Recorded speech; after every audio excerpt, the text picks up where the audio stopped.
or hopefully live on my Facebook, Twitter, and YouTube pages. And it's not showing on my camera again if it's recording or not. So I'm going to go on the assumption that it is and hope that my social media pages are not just full of a blank screen. So good evening and welcome. My name is Brad Micklin. This is my monthly or bi-monthly webinar series. Today's topic is when men are entitled to alimony. Just quickly give you a little rundown. This is scheduled for like 50 minutes or so. I take as much time as necessary. Today's webinar has a lot of information, but I'm going to try to go through it quickly because a lot of it's cumulative to other webinars that I have and I'll mention throughout the topic. So you can also watch those to get a little more specific background information. The PowerPoint that you're going to see does have a lot of information that may be helpful in other webinars. I don't often say that, but I've attached it to those that are watching this online on my GoToWebinar page. The PowerPoint is attached for your reference if you want to download it or use it later. So like I said, this is scheduled for 40 to 50 minutes.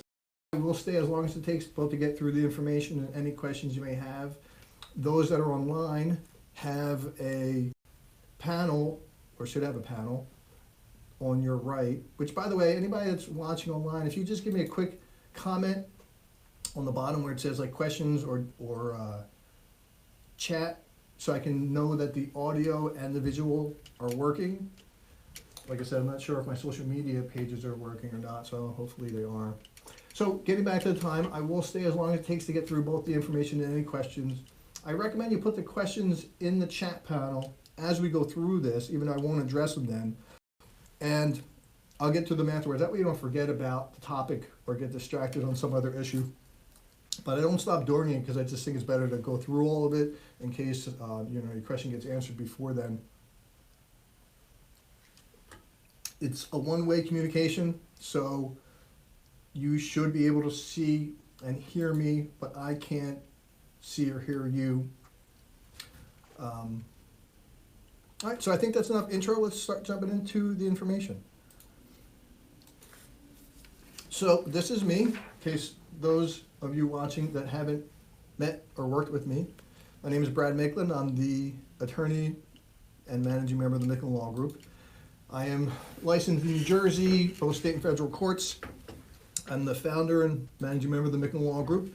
We are a law firm that is concentrated on men's and fathers' rights in divorce, custody, and family law issues. We have offices both in Nutley and Montclair, New Jersey. Next, I'm going to just show to those that are watching online some of the awards I've been fortunate to receive thanks to my clients and positive reviews. I put these up not to impress people, but to impress upon them that you can trust what I'm saying, that I have great care in what I do, and that it's important to me. That's why I'm here now doing this, so I can give some help and information to people probably who aren't even my clients, may never be my clients, but it's at the Micklin Law Group. You'll see on my YouTube page a great deal of other videos that I've done similar to this, as well as a lot of media clips. I'm fortunate to be called by several media outlets, Fox News, Inside Edition, Larry King, I-24. Again, not putting this up with the hopes that it impresses people, but that it gives you confidence that you can trust what I'm saying. And if you will be working with me in the future, that you can trust that we used to be some difference in the laws that are changed, and I'll address that. But there's also a big opinion difference. And what I say to all my clients is the laws are changing, but the attitudes are not. And at the Micklin Law Group, we really try to advance that change so that men and father get rights like gender neutral. So now, as my PowerPoint shows, women have no greater entitlement to alimony than men do. And there's also been a balancing of issues when it comes to temporary alimony, which is while your case is pending, and final alimony, which is entered when your case is over. And we'll talk about that, like I said, as we go through this webinar. By the way, anybody who happens to be watching this on my social media, if you have my personal number, you can text me a message if the screen is not showing the video that it should be. because I really hate to be publicizing videos on 3 different platforms that have no visual, but nonetheless.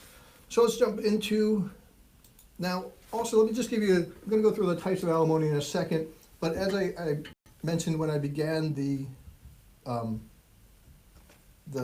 webinar, is I'm going to have a lot of information, so I'm going to move through some of it quickly, because you don't need all this information, you just need to be aware of it and how to obtain it if you need it.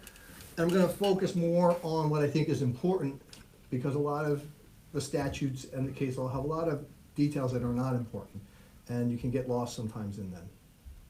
So let's talk about the types of alimony. First is limited duration. This is under the 2014 amendments, appropriate for marriages under 20 years.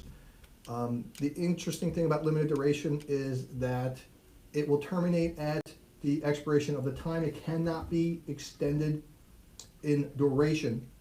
I was part of the appellate division that actually led to this decision. The law was a bit unclear before that case. But it can be increased during the duration. So a little fact I don't think a lot of people recognize, maybe even a lot of lawyers don't recognize, that decision that specified the limited duration limitation.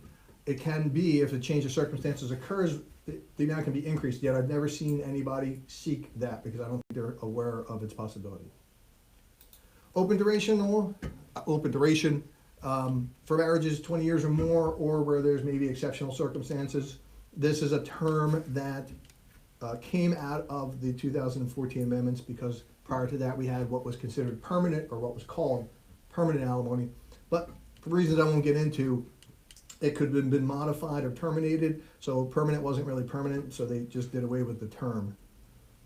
Reimbursement alimony, which is for the spouse who has contributed to the other spouse's acquisition of an advanced degree or training, sort of that they've paid so that the other spouse now has an asset that allows them to earn much greater than they would have during the marriage, but they're not a candidate for limited or open duration, so they have reimbursement alimony. And then the last is rehabilitative, which used to be the most common. This was intended to help the spouse that was economically disadvantaged by being married, and by that I mean either was out of the job market for so long, or was raising a family, or lost opportunities because they were married, that they need time to acquire. Once they're back in the workforce, they need to either get experience or education. So they get rehabilitative alimony to sort of get back on their feet, or get back to where they might have been had they not stopped working for whatever reason during the marriage. For some reason, limited duration seems to be the most common now, post 2014. I think just because it's easier, and because it can't be extended where rebuild through my office. So let's look to what the court's supposed to consider when making an alimony award. And there's technically a lot of things that a court is supposed to consider that they don't really do, because it's just too complicated.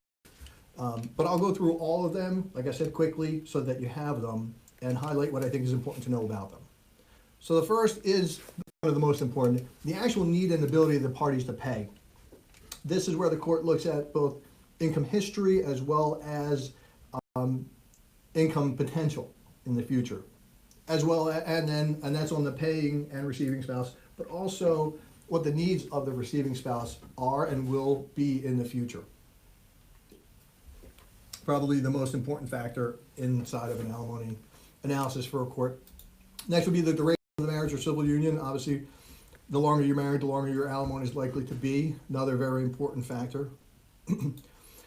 Age and health of the parties, not generally a significant issue unless there's some specific physical need or limitation, like a disability, would seriously impact, but in your average case is not going to be a very significant issue. Moving along to the long list of factors.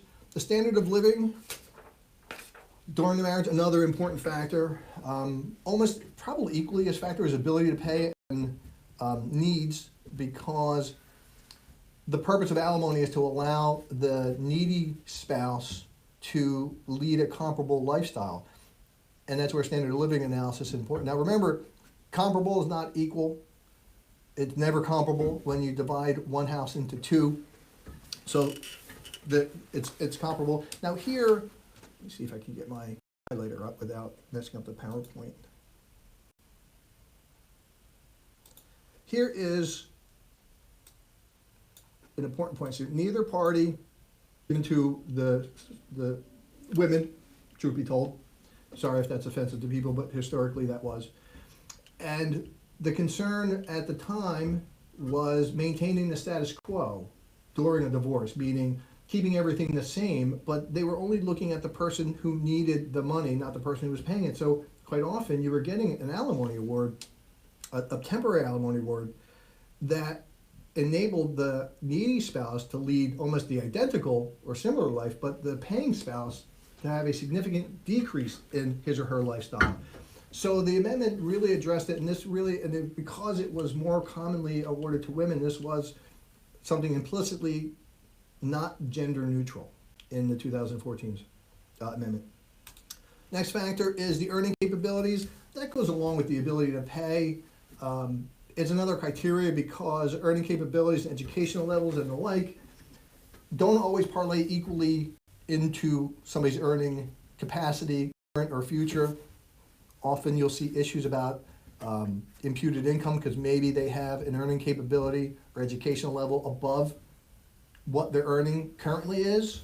Could be market conditions, could be divorce planning, could just be they're not working to their capacity. So it's not commonly a significant factor, given the court's already looking at the ability to pay, but it's still in there and you should be aware of it. Absence from the job market, it's kind of a big factor, but it really goes, a lot of these are repetitive, and I go through them just because they're in the statute. But when you're looking to issues like duration of the marriage, needs of the party, the absence from the job market will lend to that, as well as educational and vocational education experience, like I said a moment ago. They're kind of out together, but it is a specific criteria.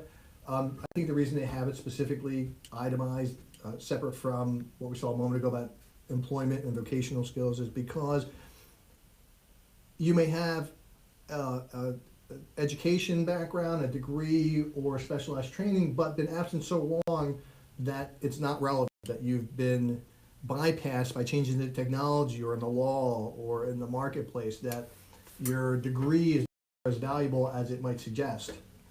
So they look specifically to absence from the job market. Next, this isn't considered that significant, or at least not considered to alter the numbers. That's a responsibility for caregiving with children. Obviously, it does impact the ability to earn in some circumstances. When children have special needs, for instance, that will impact the caregiving spouse's ability to work if we have what would be like a traditional parenting schedule. Not often, but there are times where the number of children and the cost of daycare can outweigh the income the parenting spouse may receive. So it's issues like this that will lead a court to consider parental responsibility for the children in alimony. But it's not real common because it's almost a common sense when you're looking at, again, the ability to pay and the needs of the spouse, which is why I said the first factor is usually the most important. Next, again, not really significant either. Time and expense necessary to acquire sufficient education or training. This goes to the rehabilitative alimony that I mentioned in the beginning. When determining how long alimony should be, we need to determine how long it will take a person to acquire skills or education to the level sufficient that they can support themselves. So again, in my opinion, a little redundant, but something that the court's supposed to consider if we're going through this type of analysis. Moving along, still got some more factors for you, believe it or not. History of financial or non-financial contributions to the marriage. This is sort of, not sort of, it can be significant, but again, it's not usually dealt with specifically. This is important for reimbursement alimony, the type I mentioned in the beginning, where you receive alimony because you contributed to the spouse's acquisition of an advanced degree or training. This can also be explanation for the need of alimony because somebody's been home taking care of the children, so it'd be non-financial contributions. But again, that goes back to the absence from the job market, which is why I said it's important, but it's not real significant because it's a little redundant in my opinion. The next couple of factors we'll go through, again, not real significant. Equitable distribution of property, which is the distribution of your assets and debts. Truthfully, this rarely becomes a component in an alimony analysis. Usually only would if there's significant interest income or dividend income that's going to be received from the assets transferred inside of the divorce. Otherwise, it doesn't usually affect the alimony award. Same with the income available through investment assets, which is also a factor, but not a significant one in most cases. And then lastly, the tax treatment of alimony. Now this changed significantly in 2019 when alimony stopped. The spouse usually benefited from the greater tax deduction. Now it simply leads, in my opinion, to less money available to the higher earning spouse to pay because they're not getting that tax deduction. So the recipient is just getting less money. So now it is probably more important to consider the tax treatment of alimony than it ever was in the past. Additionally, another change that came in through the 2014 amendment was the nature and length of what's called pendente lite support. And that's what I mean when I say temporary support. The pendente lite is Latin for while the matter is pending. I don't use the term because it's just not significant to people who don't speak Latin.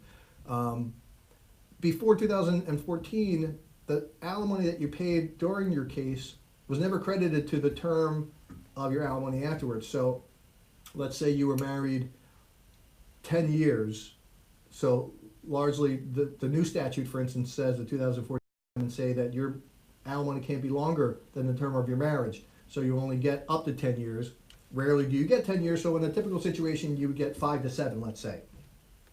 But if you went through a 2-year divorce, and then you agreed to pay 5 or 7, you were actually paying 9, or 7 or 9, because it didn't count before. Now, if you go in a 2-year divorce and your award is for 7 years, you only get 5, because the other person's getting credit for that. And it's a big change in the law because people were getting the status quo, which was removed by the earlier modification I told you about, where neither party now is entitled to that, and the recipient is getting sort of penalized because the award may not have been set based on needs, technically, or in their future needs, and they're losing time. And if a divorce takes longer than it's supposed to, it can have a serious impact.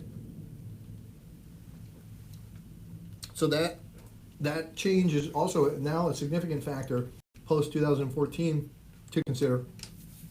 Now the next one is the one that you'll always see and I always hate, and it's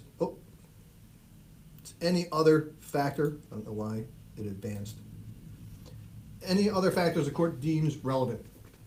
Now it's rare that a court will need to consider anything more than the 13 or 14 factors that I've already mentioned, but this is a catch-all that really, unfortunately or fortunately, I guess depending on where you're sitting in the case, it gives a judge a lot of discretion to wrong or to do what he or she may feel is right, even if it's constrained by the laws. I've never really seen any actual decision where a judge had to rely on any other factor portion of the statute, but it's there just in case it's needed. So let's talk now about situations where alimony is warranted for men. Not to suggest that there's a double standard or gender, I was going to say that there is a gender bias, which is why there are certain circumstances that would suggest it more than another, but you need to be aware of that. And also, before I get into these, in my experience, some men still take the opinion of not asking for alimony because they don't want to seem dependent on their spouse. And it's a mistake because you never know what circumstances will be in your future, and you should really take whatever's awarded or entitled to because of those potential changes in circumstances. You can always give it back, you can always give it to your children or donate it, but if you waive it, you don't get it back. So a circumstance, for instance, is like every other circumstance. If the the man earned less during this marriage than the spouse. Men are more often than not, stay-at-home parents. A lot of them work from home now. I know I have a ton of clients who are consultants, usually computer consultants. They work from home. That makes them both employed but caregivers. And then when the house divides into two, they may have to take on greater parenting responsibilities than they did during the marriage. Specifically, supporting spouse's education and detriment to his own, which goes back again to the reimbursement alimony that I've referred to a few times. People aren't often aware of reimbursement as an option and don't even think to ask for it. But I think when it comes to men, and if we're going to admit that, even though under a basic need analysis it wouldn't fit. And this is also important, I don't know if I touch on this again, but when you're talking about reimbursement alimony, it doesn't have to be like a quid pro quo, and I hate to use that because of the political mess that's going on right now, but just because you have the right to get alimony doesn't mean that you have to agree on a payment from your spouse to you. You could use that as a way to offset what your child support obligation could be.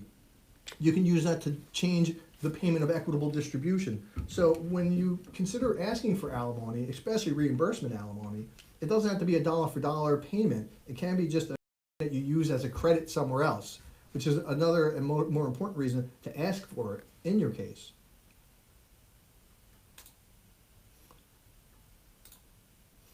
Paying for spouse's advanced education degree, again, kind of along the lines of supporting the spouse's education, but a unique and specific difference. One is supporting, meaning you were working, you were paying for the bills, and you allowed your spouse to go to school or get advanced training, and maybe the spouse took out loans to do that. You should still get alimony because you supported the process, you supported your spouse. This is a different example. It's a shade of gray, but this is where you paid for the education or the degree. So the actual out-of-pocket cost was advanced by you for the degree, different than supporting them through the process. Next is if the spouse is or has become disabled, possibly during the time of the marriage, even though he may have been employed before, may even have an advanced degree, becoming disabled during, sometimes even after the marriage, if the person should acquire, unfortunately, some kind of illness or disease that may lead to future incapacitation, they would be entitled to alimony even if it hasn't advanced itself at this part, and it's something you need to consider. But again, maybe it's an award that kicks in the future because of a change of extraordinary circumstances like extraordinary debt or expenses, usually not the strongest factor, but it can become an issue, sort of like an offset if there's a large amount of debt and one spouse has a greater to service that debt or another, or it could be business debt that the other person doesn't need to necessarily worry about. In order to offset the burdens, there could be an alimony award. And then, any other situation warranted, because any other situation where a woman would have been entitled to alimony, a man certainly should be able to. So you can use all the factors before.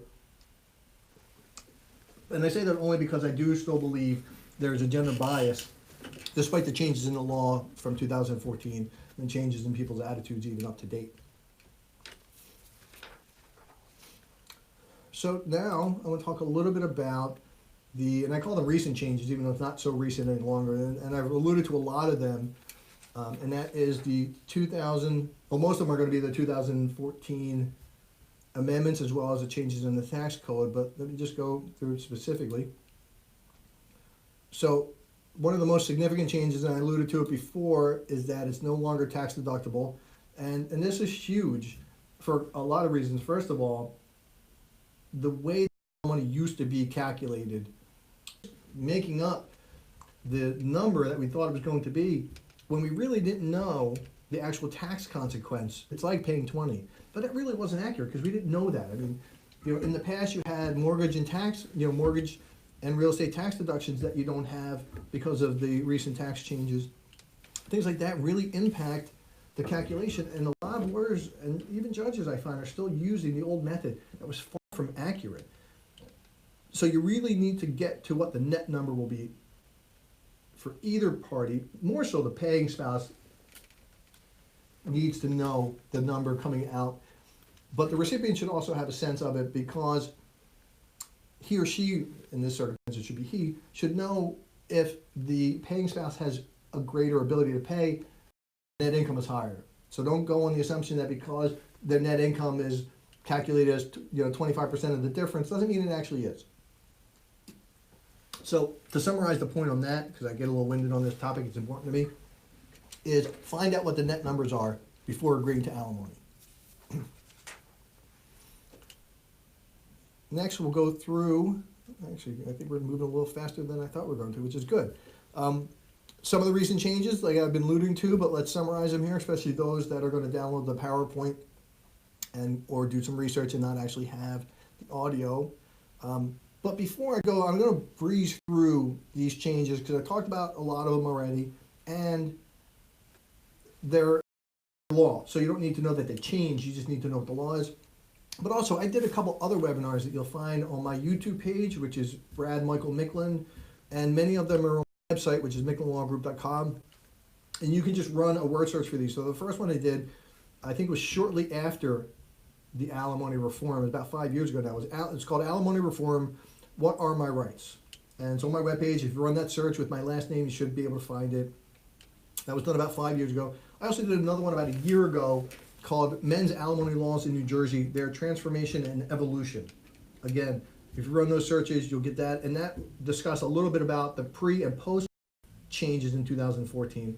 So because I have those webinars up, I'm going to breeze through them here so that we can get to, any more important, oops,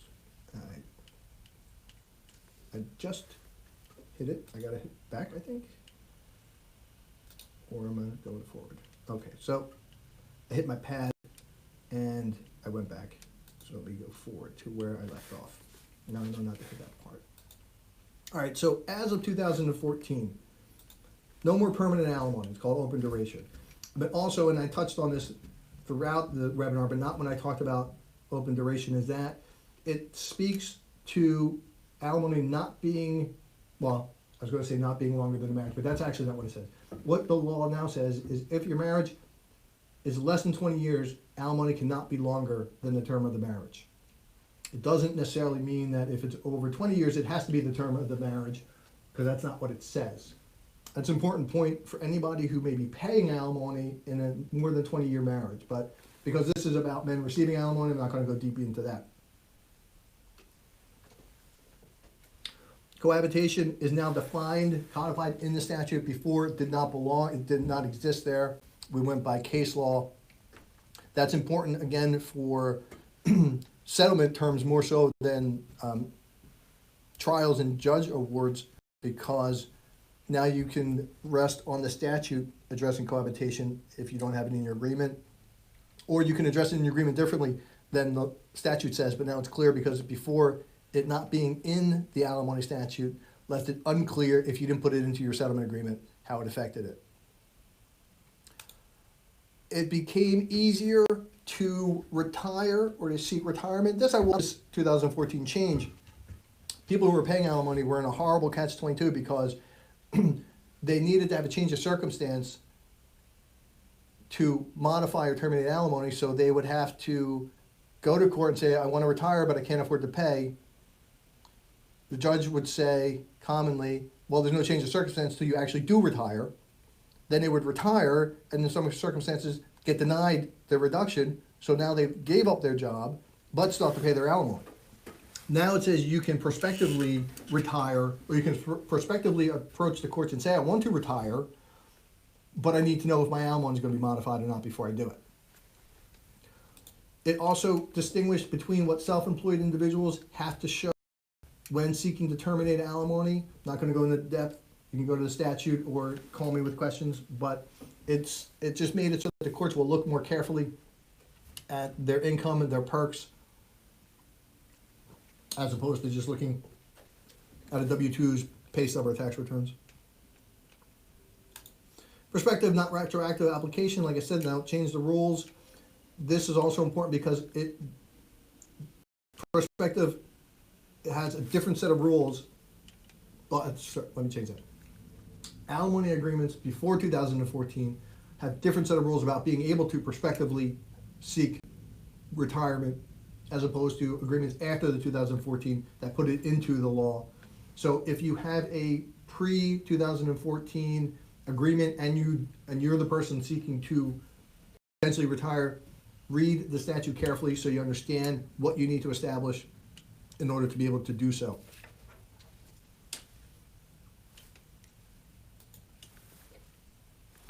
All right, so let's look at some important considerations. If you are going through a divorce and you're contemplating whether or not to seek alimony, first, and I've said this probably a million times in this webinar, and I'm going to keep saying it even though people won't necessarily like to hear it, but I do think there's still a gender bias. I think not only with judges, but I think with clients. I can't tell you how many men I've represented who say, well, I don't want to ask for alimony because I don't want to look dependent or you know, I can make it on my own. And it's just a mistake. But it's also very common. And you have to realize if you go into court and you are a man seeking alimony, that you may encounter judges and lawyers who don't think that men should be getting alimony, especially if the income and other factors are close to one another. But I would say to clients, you have to consider what's going to happen in your near future. And unfortunately, you can't really know for sure, but you need to consider that there are going to be changes in your circumstances. There are going to be good and bad times in your future that you need to plan for. If you are going through a case and you are going to be seeking alimony and you think you're going to have gender bias or any other difficulties, you want to go through your case carefully. You want to sort of build a record. And whether you're representing yourself or if you have a lawyer, you need to make sure that that lawyer addresses the issue before there's an actual final decision, because you may need to file a motion for reconsideration or an appeal of any adverse decision. And it's very helpful to have examples from earlier in the case where statements were made that suggested a bias. The thing about all issues is judges are not allowed to make decisions in advance. They can't prejudge a case or any issue. But look, judges are human. Sometimes they do. And sometimes they make the mistake of saying that they did on the record or in a decision or even in a conference behind the chamber conference. These things need to be because a bad decision can be devastating and permanent. And if you have built into the record beforehand, you can use that to try to reconsider it or to appeal it. Now, I just give this little catch-all advice here. It's not an easy decision to make whether or not you're going to be seeking alimony or waiving alimony, especially if you're waiving it. Don't do it on your own. Do it with an attorney. If you don't know if the attorney is going to be able to carry you through the case, have a consultation, get some advice. I don't usually recommend doing some research on your own because it's just very hard to navigate. But you can get advice, you can get consultations. Most lawyers offer, not most, many lawyers offer free consultations. I don't. I actually charge a small fee for my consultation, but I do a great deal of work in preparation and after, which is why I do that. But separate point, if you're going to meet with me, you will know why that is, and we can discuss that. Some additional considerations.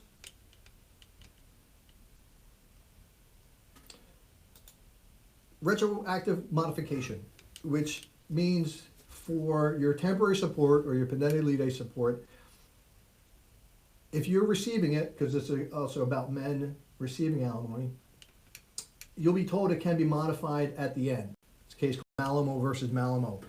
So, for instance, if you're receiving alimony, if you're a man receiving alimony and you're not receiving a sufficient amount, you'll be told, well, don't file a motion to reconsider, don't appeal it because it's retroactively modified, meaning we can change it at the end of the case. Now, first, you can't usually appeal it or reconsider it anyway because it's a temporary decision, and the courts will tell you it can be modified at the end, so they won't allow the appeal or the reconsideration. But in my experience, it is rarely, if ever, truly modified at the end. So you should realize at the beginning first, maybe you do need to seek a reconsideration or appeal, or factor into your negotiation throughout the whole case that you're not going to get an adjustment at the end, so that you know you need to seek something greater in either your final alimony award or in the distribution of assets and debts. And if you're making an agreement, make sure to build into that agreement language that says whether or not it's going to be modified or not. Another thing to consider, and this is going to be also kind of a, I don't want to say rule of thumb because that phrase has a bad history, but when you're looking at the duration of alimony, once we get past how much it's supposed to be, the next important question is how long. Actually, they're both equally important because sometimes the length will affect the dollar amount. But as a guide, alimony is generally anywhere from half to 2/3 of the duration of the marriage. Now, of course, under the reform, as I keep saying, you can get, the law says you can't have longer than the term. Separate webinar on this also, because I think the case information statement is such a crucial document. My slide here says it's the most important document of the entire divorce case, not only for alimony, but for future hearings. So if you're a man seeking alimony, please watch my webinar on case information statements. I think it's called Case Information Statements, What Should and Should Not Be Included. It tells you, practically speaking, how to fill out the document to anticipate and cover issues about your current as well as future needs, and that's overlooked by a lot of people, how your circumstances will change. In a nutshell, before I move on to the points to consider, well, let's move on to the points to consider so I don't repeat myself. So your case information statement, it's like a financial roadmap. But like I was starting to say, it's not just on what your current expenses are, but you need to put in what your future ones will be. And this is important because the court's going to use this to determine what your need is to get alimony. So if your needs are going to change or increase when you separate or divorce, then you need to have that built into your case information statement, because you can't just say, well, Judge, my rent's actually going to be twice as much than I put in my case information statement, so I need more alimony. The judge is going to say, look, your case information statement says $1,500. That's what they're going to consider for alimony. There is a mechanism to build in these changes. I do cover that thoroughly in that other webinar, Case Information Statements, What Should and Should Not Be Included. That's often overlooked, and that is a debt that may occur in the future that you don't actually have right now, or dependent on something else occurring in the future. Best example is income tax, because a lot of clients go into a divorce, they file taxes for a number of years. Well, you're going to have a contingent liability if your income taxes are past due. That needs to be factored in there, that throughout your case. This is often also something that's overlooked significantly, because you get so wrapped up in a divorce and everything that's going on. You're working out parenting schedules, you're trying to make things work, you're talking about future alimony, you may be looking where you're going to be moving to, and you're exchanging documents, and you're going to case management conferences, and all this kind of mess that a divorce brings with it. People forget that circumstances change in their finances over the course of a divorce that may impact their future need for alimony. So you need to modify and amend your case information statement from time to time, especially if you're going to go to a trial. Additionally, before I move on to other time, you should retain a copy of your case information statement, because if there's ever going to be an issue for modification, whether you're the recipient or you're the paying, you will likely need to submit to the court the original case information statement that led to the award or the agreement. And don't expect the court to keep a copy of this, because after a number of years, they don't. And most people don't keep their own documents long, and that can be to your advantage. If you do save it and you have it, it'll help you if you're defending, because this again is a webinar for men who will get support. It will help you defend the reason why you need to keep it by explaining the reason for it and the numbers that existed at the time. So when you're drafting a case information statement, a couple things you need to keep in consideration, aside from the point that I really always stress, and that is you need to build in mechanisms to explain your future change in circumstances, but you got to make sure that it's credible. Your case information statement has to be credible, meaning you can't have a household that has a combined household income of like $150,000 and then put that your household monthly expenses are $10,000. It just doesn't add up, because your net income is accurate, which is also another reason if your numbers aren't credible, then you are not credible. And some judges say, false in one, false in all. So if you grossly inflate your expenses, you lose credibility, not in just a document, but in yourself. Now, at the same time, don't try to make it exact. It's not going to be exact. and a lot of people agonize over this. I tell clients it's supposed to be accurate but not exact. It asks for things like not just what your income was and your taxes, which you can be exact, but it asks you how much you spend a month in hair care and toiletries and medicine. Not only do you not know that, but not every month is the same. So you have to take averages in most cases. So don't agonize to make sure that it's perfect. Just make sure that it's accurate as possible. Okay, so that is the end of the webinar, or at least the end of the information from the webinar. So let me take some questions if I have any, and I'm going to see if my phone, again, hopefully my social media is showing. I really hope I don't have like an hour of black screen up for everybody, but let me take a second to see if anybody here has listed any questions.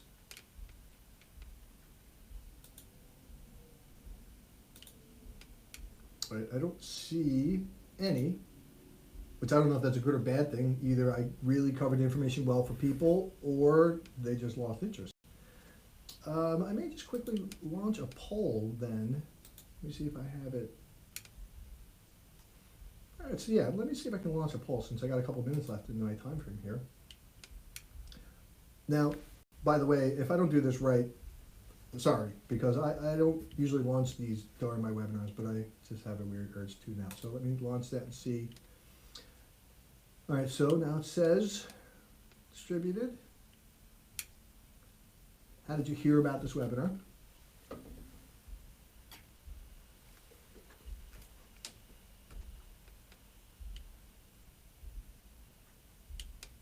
I'll give you another second, then I'm going to close out the questions and just move on. And this is just for me, so I can make sure that I'm hitting people the right way and the information is helping.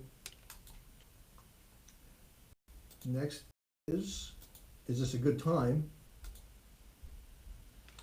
My 6:30 window, I don't usually do them much later because then they run too late, but I never want to do them earlier either because people are usually at work. So I'd like to know if 6:30 works for people.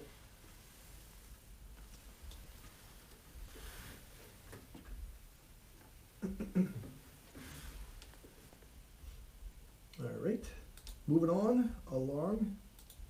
Next is, are you looking to get divorced or in a divorce process? Which, by the way, and I should have said this in the beginning of the webinar, those that have signed on to watch don't see other people who've signed on to watch, so it's confidential. Nobody knows that you're here, nobody sees your name, and nobody sees the answers to any of these questions, in case you were concerned. Sorry, I usually touch on that in the beginning, but I forgot.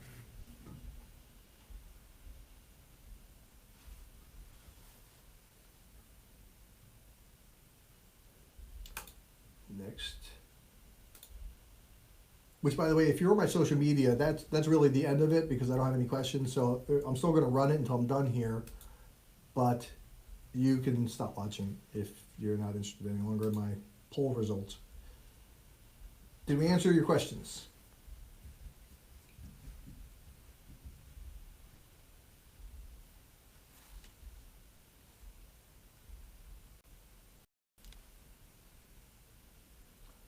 And I think this is the last one. Are you interested in a confidential consultation? And again, obviously no obligation, but nobody will see any of this information in case you're concerned. With that, while I'm waiting to close out the polls, I'm going to sign off my social media. Thank you guys for showing up. Hope you enjoyed the information, or not that necessarily, well, I do hope you enjoyed it, but if you didn't, at least it helps you or that you know. Please give a like and share this information on social media if you think it's going to help anybody, and it's always good to circulate it around to those that may need it. You can subscribe on any of my platforms so that you get notices when I go online. And you can also email me at brad@micklinlawgroup.com, which is MICKLIN lawgroup.com, all one word, with any questions that may not have been addressed in this webinar. So with that, I'm going to close out. Actually, I'm going to close out the webinar here, which I hope I was recording, and sign off on my social media. So good night, everybody. Like I said, appreciate you signing in and supporting the work. Hope it helps.